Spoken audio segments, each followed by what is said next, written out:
Yes. मित्रांनो, आता हा प्रश्न पहा. हा प्रश्न आहे अलोयज वरती. आता लक्षात घ्या. जर तुम्ही आयोगाचे पी-वाय-क्यू पाहिले, तर आयोगाचे पी-वाय-क्यू अलोयज वरती प्रत्येक वर्षी पाहायला भेटतात मित्रांनो. आणि हा पूर्ण डेटा आपण पाहिला, तर पूर्ण डेटा फॅक्च्युअल आहे. मग काय विचारले पहा प्रश्नामध्ये? जर्मन सिल्वर हा मिश्र धातू खालीलपैकी कोणत्या धातूंच्या मिश्रणातून तयार झालाय? मग लक्षात घ्या मित्रांनो, जर आपण जर्मन सिल्वरचा विचार केला, तर जर्मन सिल्वरमध्ये आपला कॉपर, निकेल आणि झिंक यांची ॲडिशन पाहायला मिळते. आणि जर आपण सगळेच पर्याय पाहिले, तर पहिला पर्याय आहे आपल्याकडे कॉपर, झिंक प्लस आपल्याकडे असणारा टीन. तर आपण या तिघांची ऍडिशन केली तर आपल्याला भेटतो मित्रांनो गन मेटल. लक्षात घ्या, हा सुद्धा आयोगाचा पीवायक्यू आहे. देन आपल्याला इथे सुद्धा आयोगाचा पीवायक्यू पाहायला मिळतो. देन आपण जर तिसऱ्या ऑप्शन मध्ये आलो तर कॉपर आणि झिंक, इथे सुद्धा आपल्याला ब्रास फॉर्मेशन पाहायला मिळतं. हा सुद्धा आयोगाचा पीवायक्यू आहे. आणि जर आपण कॉपर प्लस टीन पाहिलं तर हा सुद्धा आयोगाचा पीवायक्यू, म्हणजे इथे आपल्याला ब्रॉन्झ फॉर्मेशन पाहायला मिळतं.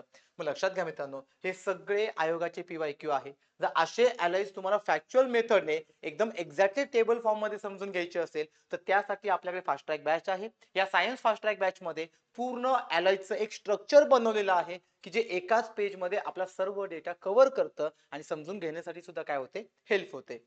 थँक्यू.